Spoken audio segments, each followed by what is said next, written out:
And it is Deanne, welcome to another video. Today we're doing another video, a story time video.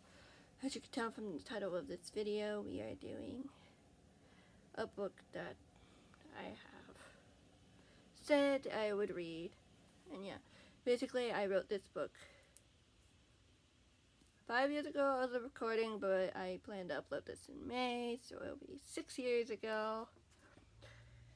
So yeah, 6 years ago I wrote this book, and it's available on Amazon if you want to buy it, but you don't have to.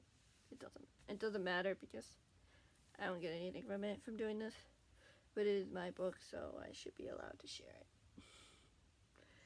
Yeah, I also have an unofficial sequel, but whether or not how well this does depends on whether or not I do that. Yeah, I had the written physical copy because there's no digital copy, so you get to see my face. Hey, that hasn't happened in a while. Anyway, let's get right into it. And yeah, you have to remember that this was way, way back in middle school where I was still learning how to write and all that stuff, so it's not as good as my stories are now, but you'll get the picture. Prologue: Retsinis' Revenge. Years upon years ago, when the days dragged and the midsummer's heat was baking hot, a hut sat deep in the heart of the woods, far from the nearest town. The hut's builder was a young 12-year-old boy named Randy Edward King. Now, Randy was a tall boy for his age. Tall for a boy his age, due to a growth spurt at the age of 10. He was skinny to the bone because he was an active outdoorsman. Randy's eyes were icy blue, but still warm in the hopes of a good life. He had bright blonde hair that was usually full of twigs, dirt, and grass. Although Randy lived in the town of Woodsville with his family, he spent every possible minute in the woods. Randy had been happy at home until his younger brother Jacob joined the family. Well, Randy was good at exploring and discovering things in nature. Jacob had been good at everything since the day he was born. For example, Jacob was excellent at basketball, shooting in at least 10 hoops in a row, while Randy could barely hit the basket. His parents loved it when Jacob got into the school championships, blocking Randy out. So Randy just felt happier exploring the forest. Fishing was Randy's favorite activity, and eventually he found the perfect spot while on a stroll in the woods. Looking for fallen sticks to make a fire, he heard water rushing almost 10 miles per hour. Curious, he walked towards the noise, spotting a creek full of silver trout, towards swimming and flying through the air. The sun hit perfectly on the water, making it warm and sparkly.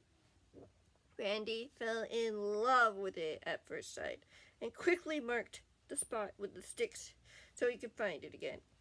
He rushed home to get his fishing rod, and over the months, it became his favorite activity. One day, while Randy was building his hut with twigs and grass, a young girl about his age came walking towards him. "Hi, I'm Shirley Mansion. I haven't seen you around here before. I'm from Houston, the town across the creek. I've seen you fishing, but only from a distance." And she smiled shyly. I like to fish too, but I've also seen that you've been building a camp, so could I help you out? My dad's a builder, so I could bring over some supplies." Randy looked at her, pondering. "No, I wouldn't mind." He smiled all of a sudden, spotting a copper golden doodle bounding up the path, carrying a large trout between her jaws. Shirley noticed his reaction. "Oh, that's Copper," she said as she brushed her golden blonde curls from her emerald green eyes. "She likes the water as much as you do, I suppose." They both chuckled. Randy grew fond of Charlotte and gladly accepted her help. They were good friends for years to come, despite being from different schools and towns. I never say specifically how old they are at this point. But about 15, 16? Maybe? One day, as Charlotte and Copper went to visit Randy at the camp, Charlotte noticed that Copper was gaining weight. She could be expecting. I'll need to take her to the vet to check her out soon, she thought. Nearby, they spotted a bush full of red berries. Charlotte hadn't eaten breakfast yet. Hey, Copper, she called the dog over. Let's have some berries for breakfast. Copper gulped down the berries without hesitation. Charlotte, however, took a couple of berries and found them to be quite bitter. She didn't like them so much. So much for sweet red berries, she thought. Disgusted, she would avoid them in the future. Both Charlotte and Copper failed to realize that this bush was usually a good source of breakfast for Randy in the mornings. While Charlotte and Copper were walking towards the camp, Randy sat outside in a chair made of granite that was planted near his hut, carving a lovely token. He was grateful for Charlotte's friendship and wanted to do something special for her. He gently put his knife in his pocket, hilt facing down. He stuffed some cotton in the ring and tried it on, wincing at the tightness. After some adjustments, it seemed like a perfect fit for his friend. He finished it off with gold paint and put it in the sun, where it soon dried. He smiled as he admired his perfect gift. Just so you know, if you do buy the book, there are illustrations, pictures. But, yeah, I'm not going to show them here because, I mean, you don't know. I just don't need to show them. You can imagine yourself. Randy looked up into the afternoon sky, which was as blue as it could be, with trees blocking the view of the landscape. The sun was brightly shining through the leaves as he went into the hut to get the tiny black box he had carved earlier, ready to hold his gift.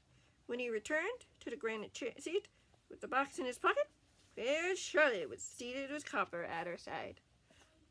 Good afternoon, Char, he greeted her. And the same to you, Randy. As they began walking down the trail along the creek, Copper trotting by their side, Randy put his hand in his bright pocket and presented the gift to her. Charlotte opened the box, gasping at its contents. Why, it's beautiful, Charlotte smiled. Can I wear it now? Why, of course, Miss Minchin. Charlotte put it on, admiring it as they continued their walk. Randy, my parents had a long talk with me. Charlotte began. I've been spending a lot of time away from home, and they're concerned. My grades really slipped last year, and I wasn't really involved in anything. They think I need to study more, and they signed me up for some art classes. I'm sorry, but I won't be able to meet you very often anymore. I'm really gonna miss you.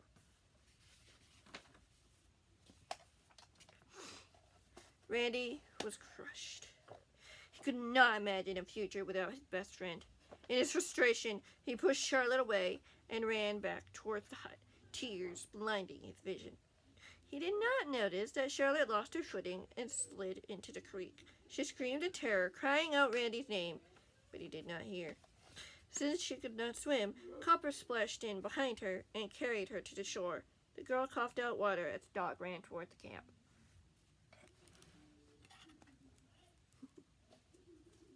Copper was concerned. She realized how it felt to lose a friend, but she was still angry at Randy for being so careless. He could have dealt with the situation better, she growled to herself. As she came upon Randy, she spoke.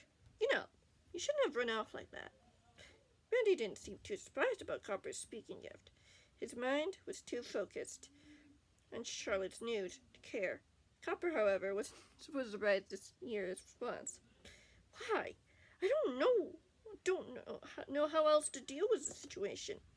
Randy sniffed, started sinking like as if in quicksand. She almost drowned because of you, but she's okay. You will get to see her again. Who would ever say that? Why would you ever say that? But it won't be the same. She's the only friend I have. Accept me as I am. It can't be like this. Copper thought for a moment. She hated to see someone cry. She also didn't like being people talking back to her. Felt her heart harden as anger sparked and set off a flame. She was the kind of dog who was impatient. She wanted things forgiven and forgotten. This boy, Randy, couldn't let it go. How could she help him if he wouldn't accept the obvious? Just when she saw Randy staring at her, quite shocked with fear in his eyes. "You're changing," Randy said. "Your fur is as black and as straight as smoke, and your eyes are as red as if the depths of the seas wishes to swallow me. Why can't Shirley be with me anymore? This world took her from me. I hate the world." Randy's eyes closed to a black shadow. His jealousy transformed to fierce rage. Then Copper was the one who stared. "No, it cannot be. What have I done?" She watched helplessly as Randy came toward her. The will to resist him was draining from her as he opened his dagger-like black eyes. Randy looked straight at the rapidly growing dog as she grew 4 feet tall, her blue eyes changing to reddish pink. "Dear Copper, I am your new master, Retsinis, and you are now my shadow dog." Copper felt trapped in Randy's gaze, and her will to resist was gone. She bowed. "Yes, master." It was now time to follow a new master and go in what seemed like a better direction than the crooked, broken path she had been going. She never could have imagined that anyone would miss her or be disappointed in that decision. She soon forgot about Charlotte. In the near future, her memories would resound back to her, almost like an echo. You know what I'm going to say. Anyway, that's going to be it for this video. Chapter 1 will be coming soon. Not sure when. This might be weekly. This might be twice a week. Yeah, we'll see. We'll see. Depending on what I'm able to do and whether or not I have Lovely World Theories coming out on Friday. But either way, that's fine. It's fine. Anyway, that's going to be it for this video. Thank you so much for watching. Hope you enjoyed. And yes, I will see you in Chapter 1. Goodbye.